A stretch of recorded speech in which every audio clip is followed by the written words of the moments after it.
For 8 years, I lived as a ghost in the glittering shadow of my own life. My name was Lin Qingyue, but the world knew me only as the hunched figure in the city's alleyways, a scavenger who called a burnt-out shack in the Jiangbei garbage transfer station home. My 8-year purgatory began with a bowl of cold noodles fished from a bin behind the Golden Phoenix restaurant. I was hunched over, shoveling the congealed mess into my mouth, when a pair of hand-stitched Italian leather shoes came to a halt, crushing the edge of my cardboard mat, my bed, my table, my only possession of value. I looked up, a strand of cold noodle clinging to my chin. The man standing in the winter sun was Lin Qingyue, my elder brother, the prodigal heir to the Lin Group empire. His gaze swept over me, a fleeting storm of revulsion quickly masked by practiced indifference. "Xiaowei," he said, his voice flat. "Xiaobai has leukemia. The doctors, it's a matter of time. Once she's settled, I'll come bring you home." I kept chewing, the spoiled food turning to ash in my mouth. I nodded, a wide, foolish grin stretching my cracked lips. Home. The word was a tiny, defiant ember in the frozen cavern of my chest. I clung to that ember until his birthday. For 3 months, I saved every scrap, every bottle, every piece of cardboard. I traded them all for a simple silver wristwatch and a small bouquet of white chrysanthemums, for him and for Xiaobai, the girl who had taken my place. I stood outside the soaring gates of the Lin family villa on Xanadu Hill, my heart a frantic bird. That's when I heard it. Through the cracked window of the study, my brother's voice, tender as a lullaby. "Don't worry, my little swan. Qingyue will never find out your illness is managed. We can maintain this for 3, maybe 5 years. She's tough. She can survive out there. But you need me." The room was dark, save for the candlelight on his birthday cake. For 8 years, I lived as a ghost in the glittering shadow of my own life. My name was Lin Qingyue, but the world knew me only as the hunched figure in the city's alleyways, a scavenger who called a burnt-out shack in the Jiangbei garbage transfer station home. My 8-year purgatory began with a bowl of cold noodles fished from a bin behind the Golden Phoenix restaurant. I was hunched over, shoveling the congealed mess into my mouth, when a pair of hand-stitched Italian leather shoes came to a halt, crushing the edge of my cardboard mat, my bed, my table, my only possession of value. I looked up, a strand of cold noodle clinging to my chin. The man standing in the winter sun was Lin Qingyue, my elder brother, the prodigal heir to the Lin Group empire. His gaze swept over me, a fleeting storm of revulsion quickly masked by practiced indifference. "Xiaowei," he said, his voice flat. "Xiaobai has leukemia. The doctors, it's a matter of time. Once she's settled, I'll come bring you home." I kept chewing, the spoiled food turning to ash in my mouth. I nodded, a wide, foolish grin stretching my cracked lips. Home. The word was a tiny, defiant ember in the frozen cavern of my chest. I clung to that ember until his birthday. For 3 months, I saved every scrap, every bottle, every piece of cardboard. I traded them all for a simple silver wristwatch and a small bouquet of white chrysanthemums, for him and for Xiaobai, the girl who had taken my place. I stood outside the soaring gates of the Lin family villa on Xanadu Hill, my heart a frantic bird. That's when I heard it. Through the cracked window of the study, my brother's voice, tender as a lullaby. "Don't worry, my little swan. Qingyue will never find out your illness is managed. We can maintain this for 3, maybe 5 years. She's tough. She can survive out there. But you need me." The room was dark, save for the candlelight on his birthday cake. He leaned forward, his silhouette a perfect portrait of devotion. "I wish," he whispered to the flame, "for Xiaobai to stay by my side forever." I didn't push the door open. I simply turned, the chrysanthemums trembling in my grip. His wish would come true. I didn't have 3 to 5 years. The searing pain in my side, the constant fatigue. I knew what they meant. The doctor at the free clinic had said it with pitying eyes. Late-stage renal carcinoma. Stepping out of the villa's warmth, the winter air slapped me. A wave of nausea overwhelmed me, and I doubled over, coughing a fountain of crimson blood onto the carefully wrapped watch. The red bloomed across the silver, a grotesque rose. I wiped it frantically, my tears mingling with the blood. It was just a cheap watch, but it had held my last hope. As I stumbled toward the public trash bins, habit took over. My eyes scanned for cardboard.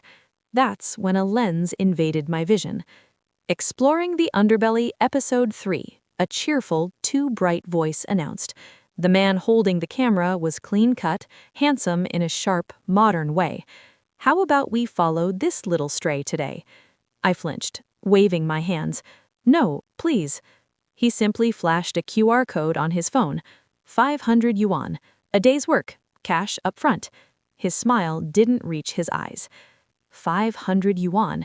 That was 2 months of cardboard, my medicine for a week. I snatched the payment, afraid he'd change his mind. Off camera, he smirked. Money talks, right? I grinned back, hollow.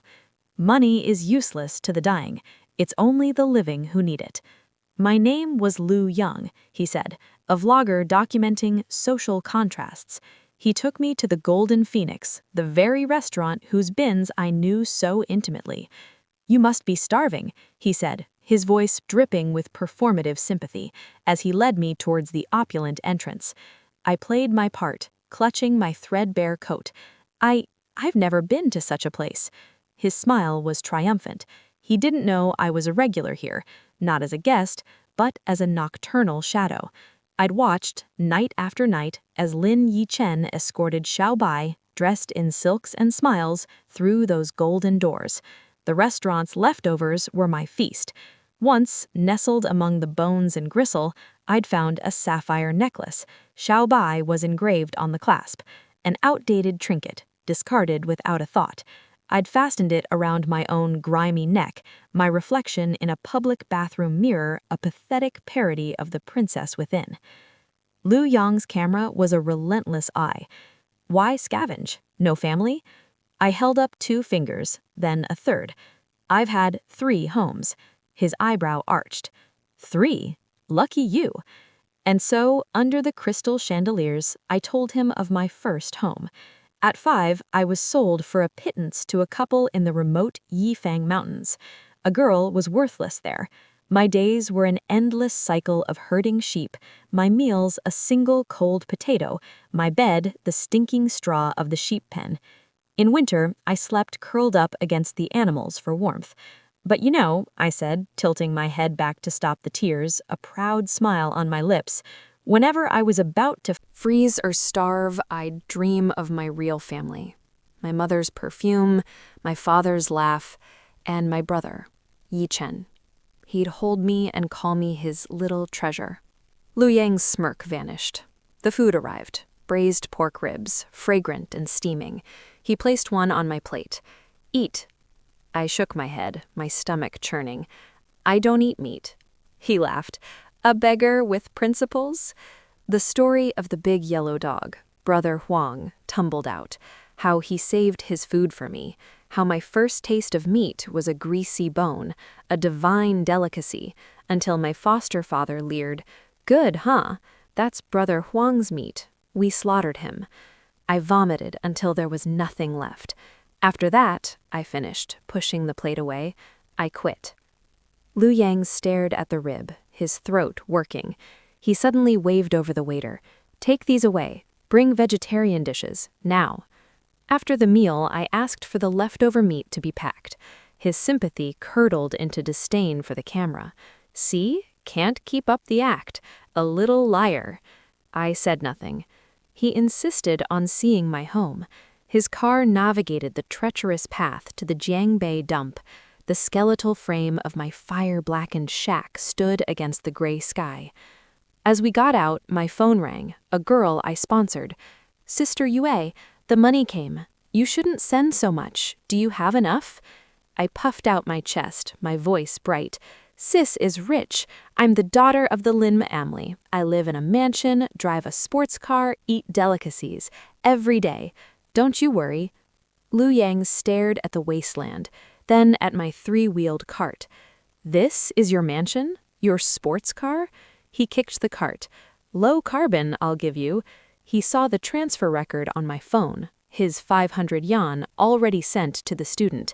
His camera hand faltered. Inside the shack, the walls were papered with donation certificates. He traced the amounts, stunned. "You've donated over 150,000 yuan." I corrected. Some was from my grandmother. Grandmother? And so I told him of my second home. At 10, half dead from hunger and cold, I was found by Granny Wang, a scrap collector. She gave me a birthday, a name, and a home. She fed me milk and eggs every day, claiming she'd already eaten, while she secretly gnawed on cold mantou. I'd pretend to be full, leaving half for her to find. She enrolled me in school. "If only our Qingyue could be first in class," she'd sigh. I studied like my life depended on it. On my 13th birthday, I raced home with the first place certificate. A small cake and a warm meal waited on the table. Granny Wang lay on the cold floor. Gone. The doctor said, if only she'd been found half an hour sooner. I'd been late, receiving my award.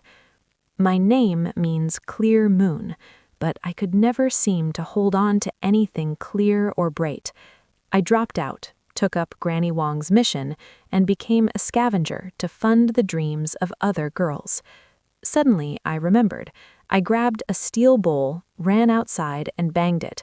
From the rubble, a tide of furry bodies emerged, stray cats and dogs. I carefully divided the packed meat into broken bowls. "Don't fight," I cooed. "There's plenty." Lu Yang's face flushed scarlet. You brought it back for them?" "They're my little brothers and sisters," I said proudly. He fumbled for his phone, his voice thick. "I'm sorry. I'll transfer you 5,000, right now." He stammered to his camera. This isn't a show." I calculated quickly. "Then I can work for you for 10 more days. 10 days, I should still make it." "And your third home?" he asked, his tone hushed. I looked into the distance. That was my first. I was born Lin Qingyue, heiress to the Lin group. At 5, I saw a man dragging my crying brother. I bit the man's hand. In the chaos, I was the one thrown into the van.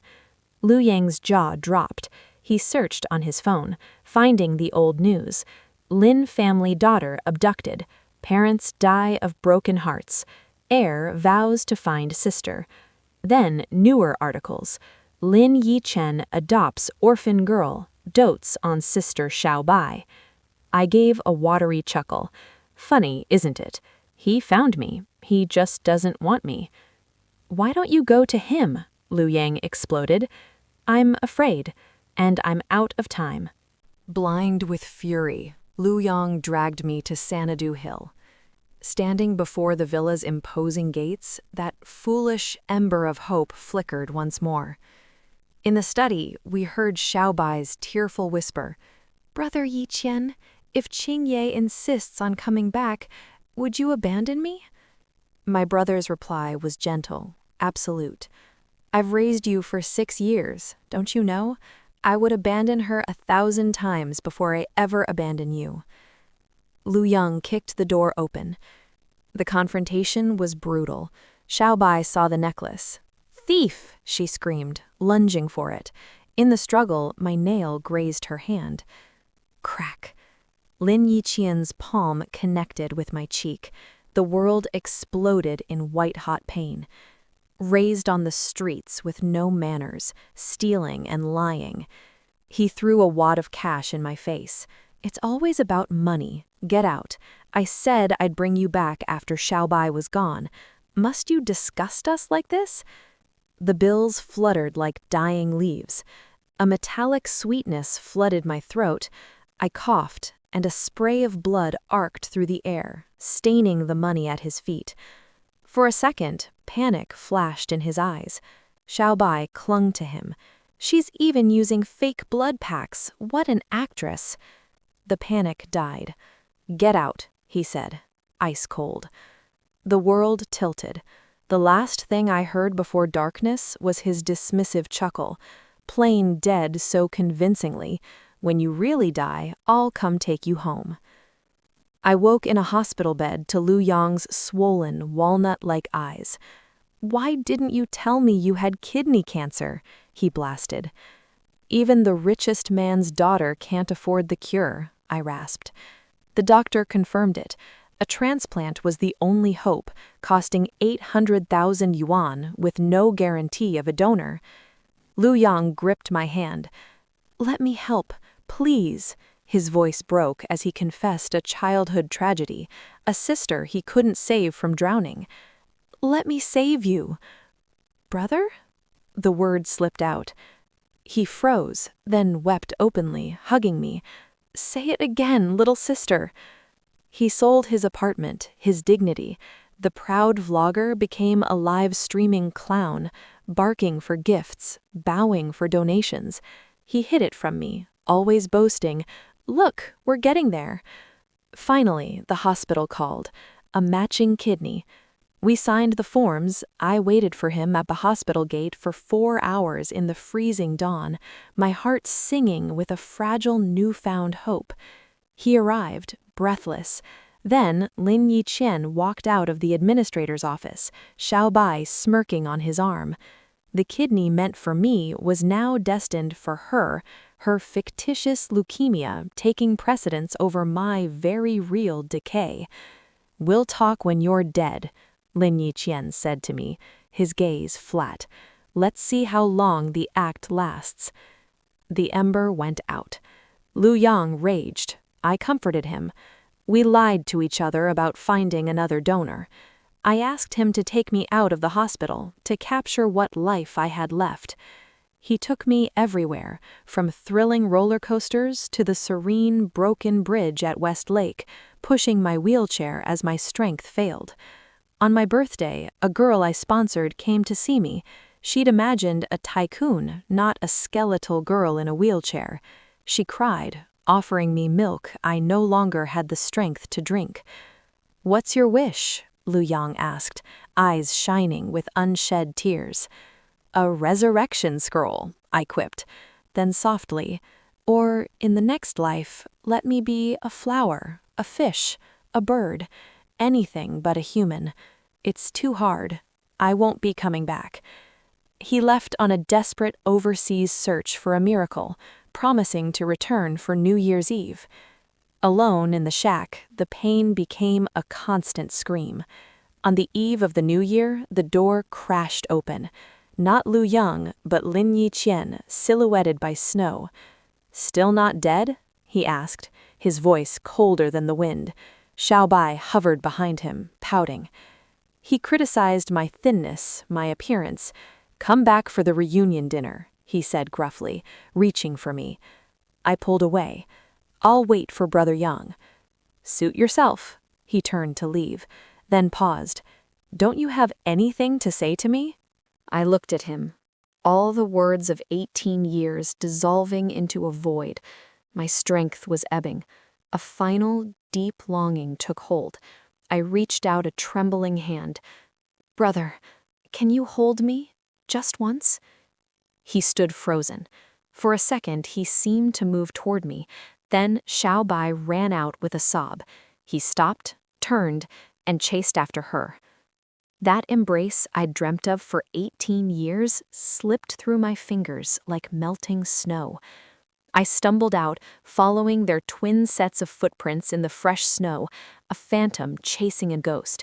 I collapsed on a park bench. The city glittered, fireworks painting the sky, the joyous chorus of Gong Xi Fa Chai filling the air. In the dazzling light, I saw her, Granny Wang, her woven bag over her shoulder, smiling. "Qingyue, why are you alone? Grandma's here to take you home." And from the whirling snow, a joyful bark. Brother Huang, tail wagging furiously, bounded toward me, knocking me into a soft drift. I laughed, burying my face in his fur. I, Lin Qingyue died at the happiest moment. The stray animals I fed tried to warm my frozen body and perished with me. Lu Yang found me as the New Year bells chimed. He brought me home to the shack, lit charcoal for warmth, and sealed the doors and windows, intending to follow me. As the ice on my hand melted, a letter fell. He read my final meticulous instructions: which girl needed 500 yuan for books, which needed 800 to avoid a forced marriage, how to sell my 3-wheeled cart for 150 yuan without being cheated. If there's ever an award for good deeds, just write my name on it.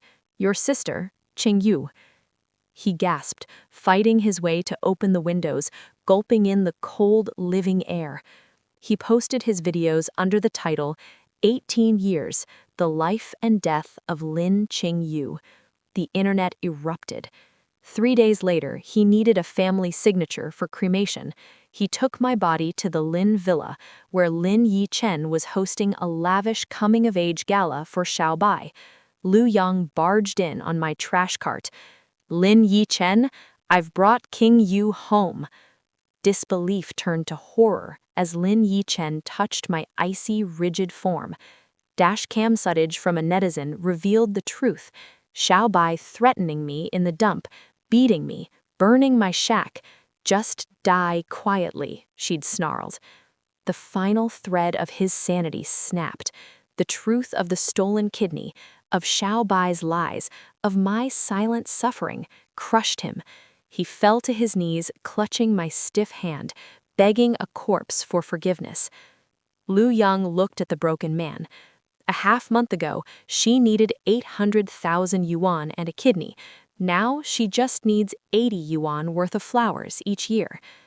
Lin Yichen descended into madness, locking Xiaobai away to face a horrific retribution before losing himself to guilt and fire, leaving his entire fortune to the foundation set up in my name. A year later, in a remote mountain village where he now taught, Lu Yang placed a Philanthropy Star award before my tombstone. A wild daisy nodded in the breeze beside it. He smiled, touching the engraved name. "Little sister, your wish, I've fulfilled it." The wind through the pines seemed to sigh in answer, carrying away the story of the girl who ate with the dogs, but whose heart held the compassion of an empress. Life in the mountains where Lu Yang taught moved to a rhythm far removed from the frenetic pulse of Jing City. The air was thin and clean, scented with pine and damp earth. His classroom was a modest brick building, its windows framing vistas of mist-wrapped peaks. Here, among the earnest faces of children whose worlds were defined by these hills, the ghost of Lin Qingyue felt both distant and intimately close. He taught them literature, often weaving in parables of kindness and resilience. He never spoke her name directly to the class, but the older girls, the ones on the cusp of being pulled out of school for marriage or work, sensed it. They saw it in the way he carefully preserved every donation certificate that arrived for them, in the gentle insistence that they finish their studies. They saw it in the small framed photo on his desk, a young woman with eyes that held both profound sorrow and unbroken light, a single daisy tucked into the corner of the frame. The foundation, "The Clear Moon Lights the Path Forward," thrived. Managed by a sharp, no-nonsense team Lu Yang had vetted personally, it became a lifeline for hundreds of girls across the province. Heidi, the girl who used to cut pig grass, was now at a top-tier high school, her letters filled with complex chemical equations and dreams of becoming a doctor. Mia had not only escaped the old bachelor, but had won a full scholarship to university, majoring in law. Principal Zhang's School for Girls expanded, its new wing bearing a simple plaque, "A clear moon lights the path forward." Lu Yang's vlogging channel transformed. Gone were the exploitative, Exploring the Underbelly series. Now he documented Harvests of Hope, short films about the students the fund supported, their triumphs, their struggles, the quiet dignity of their ambitions. His audience, once a Drawn by Schadenfreude, now stayed for the stories of redemption. The comments section was a garden of encouragement. He never showed his face in these videos, only his hands, passing a textbook, pointing to a line of poetry, adjusting a camera lens. His voiceover was calm, factual, devoid of the manipulative flair of his past. He was a gardener, tending to seeds planted by another. One autumn evening, as golden light slanted through the classroom windows, a visitor arrived. A man in a simple but well-cut suit, his bearing still hinting at corporate authority, yet his eyes haunted and hollow. It was Lin Yicheng's lawyer, a man who had carried out his client's final, devastating wishes. "The will has been fully executed," the lawyer said, his voice low. "The liquidation of all Lin Group assets, the settlement of debts, the transfer to the Qingyue Moonlight Fund. It is now one of the best endowed charitable foundations in the country." He placed a final document before Lu Yang. "There was also a personal letter. For you." The envelope was thick, expensive paper. The handwriting was Lin Yicheng's, but it wavered, jagged and desperate, unlike his once precisely controlled script. "Lu Yang, I do not ask for your forgiveness, for I have no right to it. I write only to ensure you understand the full measure of my damnation, so that her story, in your keeping, remains complete. You were right. I knew. On some level, from the moment I first saw her hunched over that trash bin, a part of me recognized the shape of my sister's eyes, the ghost of my mother's smile in her grimy face. The recognition was a spike of terror, not joy. For her existence was proof of my original childhood sin. The day we were taken, it was I who had wandered off chasing a mechanical toy. She saw the man grab me. She was the one who fought. I was paralyzed with fear. In the van, as she was shoved inside, she looked at me and whispered, 'Run, Yichen!' And I did. I ran home, and in my childish panic and shame, I lied. I said we were separated in the crowd. I never admitted she was taken because of me, for me. That lie became the cornerstone of my life.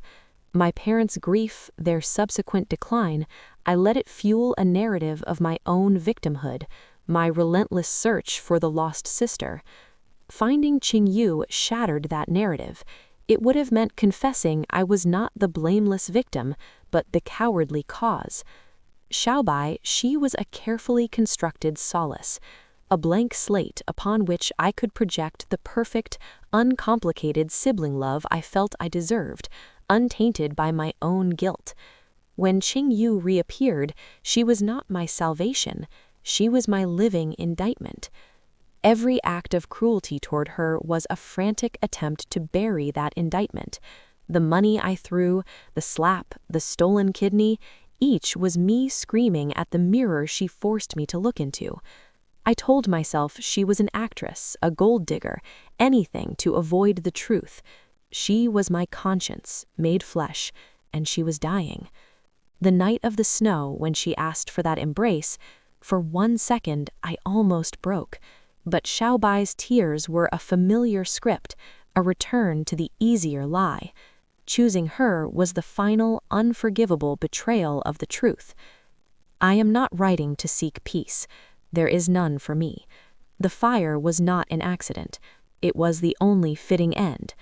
Let the empire built on my lie burn with me. The money, the assets, they are not an atonement. They are merely the return of stolen property. It was always hers. Her resilience, her compassion in the face of the hell my choices helped create, that was the true Lin family fortune, and I was too blind to see it. Keep telling her story. Let it be a warning. And thank you for being the brother I failed to be, for holding her when she needed it most. Lin Yichen. Lu Yang read the letter by the light of the setting sun, its rays turning the paper the color of blood and old gold. He felt no vindication, only a profound, weary sadness. He placed the letter in a small iron lockbox where he kept Qingyue's final note, 2 testaments from broken men, bookending the luminous, fragile testament of a woman's life. That weekend, he took a long walk up a winding mountain path to a secluded overlook. He carried nothing but a single, pure white daisy. At the summit, the world opened up. He could see the ribbon of road leading to the village, the smoke from hearth fires, the tiny figures of children playing. He did not speak. He simply held the daisy aloft, and a gust of mountain wind plucked the petals, scattering them into the vast, open sky. They danced on the air currents, little white sails disappearing into the blue. Back in the village, a package awaited him. It was from Mia, the law student. Inside was a handmade bookmark of woven silk threads and a note. Teacher Liu, I've been assigned to a legal aid clinic. This week, I helped a girl not much younger than Sister Qingyue was when Granny Wang found her. We stopped her forced marriage. I told her a story about a clear moon that shines even on the darkest nights. She asked if it was a fairy tale. I told her, no, it's our history and our compass. Liu Yang smiled, a real, quiet smile that reached his eyes. He placed the bookmark in his worn copy of Tagore's poetry.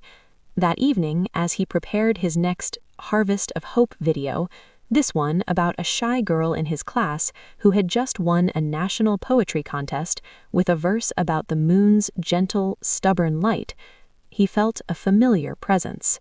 Not a ghost, not a sadness, but a resonance, like a clear, steady note struck long ago, still humming through the world, turning pain into purpose and memory into motion. In Jing City, on the manicured grounds of what was once the Lin estate, now converted into a public library and scholarship center, a simple stone stood in a garden of daisies. The inscription read, Lin Qingyue, a clear moon. Her light now belongs to the sky. And somewhere in the whisper of turning pages, in the determined scratch of a student's pencil, in the laughter of a girl who would not be sold, and in the quiet heart of a man who had learned to truly see, her story continued. Not as a tragedy, but as a legacy. Not an ending, but a beginning, echoing on, gentle and unstoppable as moonlight. Years folded into one another like the gentle pages of a well-loved book in Liu Yang's mountain village. The Qingyue Moonlight Fund was no longer a novel cause, but a sturdy, respected institution. The brick house schoolhouse gained a new wing, built with the proceeds from the fund, and it hummed with the energy of girls who studied not just for themselves, but with the quiet understanding of a legacy resting on their shoulders. Liu Yang, his hair now streaked with silver at the temples, was less a teacher and more a beloved elder, a keeper of stories. One crisp autumn morning, a delegation arrived, not of lawyers, but of students. They were from Qingyue House, a dormitory for rural girls at a prestigious university in the provincial capital. Their leader, a young woman with sharp, intelligent eyes and a calm demeanor, introduced herself as Wei Lan. We all carry her name in our hearts, Teacher Liu, she said. We've come to see where her light first refused to be extinguished. Liu Yang showed them the now verdant patch where the burnt shack once stood, a small memorial garden now, with wild daisies and a smooth river stone. He showed them the path to the overlook. As they walked, the girls shared their own stories, a tapestry of quiet rebellion and hard-won hope, each thread tracing back to the fund's intervention. That evening, by the light of a charcoal brazier, Wei Lan spoke again, her voice softer. There is a movement, Teacher Liu, among the beneficiaries. We call it passing the moonlight. It's not just about receiving aid, it's a pledge. When we graduate and secure our first jobs, we tithe a small percentage back to the fund. We mentor younger girls. We document and share our journeys, much like you do. She opened a sleek tablet, showing him a private online forum, hundreds of usernames, each connected to a real story. Heidi.med, third-year medical student, Mia.j, junior associate at a human rights law firm, Song.botany, agricultural researcher developing drought-resistant crops for the Qingfang Mountains, the very region of Qingwe's first torment. It's a living chain, Weilan said. Sister Qingwe's kindness wasn't a finite resource. It was a seed that grows into a forest. We are the forest. Liu Yang felt a thickness in his throat. This was the resurrection scroll she had whimsically wished for, not for her own body, but for her spirit, a spirit now multiplied, embodied, and marching forward through time. In the glittering, ever-changing skyline of Jing City, the Lin Group's demise was an old cautionary tale. The library and scholarship center on the old estate grounds, however, were a vibrant hub. In a quiet reading nook, a teenage girl pored over a thick biography of philanthropists. She paused at a chapter titled The Scavenger Heiress, the Lin Qingyue Paradox. A single pressed daisy served as a bookmark. The girl, a recipient of a Qingyue arts scholarship, traced the flower's delicate outline, lost in thought. An older woman, a volunteer librarian, approached. She said, "That's a rare edition, you know. The daisy was her symbol, you know." "I know. My grandma, she was from a village near where the Lin sister died. She always told us a story about a girl whose love was so strong it fed stray animals in a snowstorm.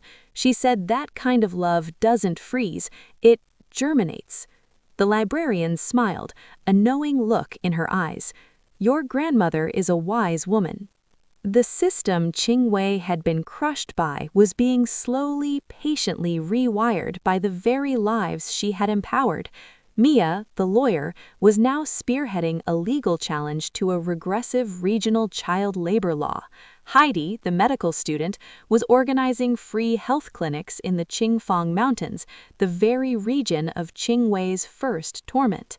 The cruelty of her brother and Xiao Bai had become a dark, receding backdrop against which countless smaller, brighter acts of justice now played out. On the 20th anniversary of Qingwei's passing, Liu Yang did not climb to the overlook. His knees protested the journey now. Instead, he sat at his old desk in the empty schoolhouse. Before him was a simple wooden box. Inside lay the two letters, Qingwei's final instructions and Lin Yichen's damning confession, along with the silk bookmark from Mia and a recent photo of the Qingwei House University delegation, their faces bright with future. He also took out the old refurbished camera he had once shoved in a dying girl's face. He powered it on, the red recording light a familiar, though now more gentle, beacon. He aimed it not at a subject, but at the empty chair where Qingwei had sat in his mind's eye for 2 decades. His voice, roughened by age and mountain air, was clear in the quiet room. "This is not an ending. It never was.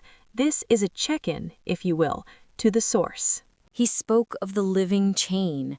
He spoke of Heidi and Mia and Weilan. He spoke of the shy poet who was now a published author. He spoke of the new village midwife, trained by the fund, who had just saved a young mother's life. "The world still has its garbage dumps, its cruel shoes, its frozen benches," he said, his eyes glistening. "But it also has more and more gardens now. Gardens planted with seeds that came from a single stubborn flower that grew in the cracks of the concrete. You said being human was too hard. You said you wouldn't come back." He paused, a small, watery smile on his lips. "But you were wrong, little sister. You are back. You're back in every girl who reads a book you helped provide. You're back in every lawsuit that protects the vulnerable. You're back in every healed patient in a mountain clinic. You didn't come back as a person. You came back as an idea. And ideas, Ideas are immortal. He reached out and gently touched the surface of the empty chair. The moon doesn't fight the darkness. It doesn't rage against the night. It simply shines, constant and sure, with borrowed light, making the path visible. You are that moon, Qingyue, and your light, it's everywhere now. He switched off the camera. The room was silent, filled only with the fading orange light of dusk. He placed the camera in the wooden box with the letters, closed the lid, and fastened the small brass clasp. The final scene is not of a grave or a monument, but of a wide, sun-drenched university courtyard years later. Hundreds of young women in graduation gowns mill about. A special section is reserved for Qingyue scholars. At the center of this group, Wei Lan, now a poised economics graduate, adjusts the mortarboard on a nervous first-year student from her old mountain village. Nearby, an older Liu Yang, back slightly bent but smiles straight, stands with Heidi, now Dr. Lin, she chose the surname in quiet tribute, and Mia in her barrister's robe. They do not look at a podium. They are looking at the sea of young faces, a generation shaped by an unseen hand. A breeze sweeps through the courtyard, rustling the leaves of the ancient ginkgo trees. It carries the sound of laughter, of ambitious chatter, of futures being confidently claimed. And if you listen very closely, in the space between the rustling leaves and the distant peal of ceremonial bells, you might hear it, not a sigh, but a soft, sustained, and triumphant note. It is the sound of an echo that has become a chorus, the sound of a story that refused to be about death and instead became a permanent instruction for life. Fade to not black, but to a soft, enduring, clear moonlight.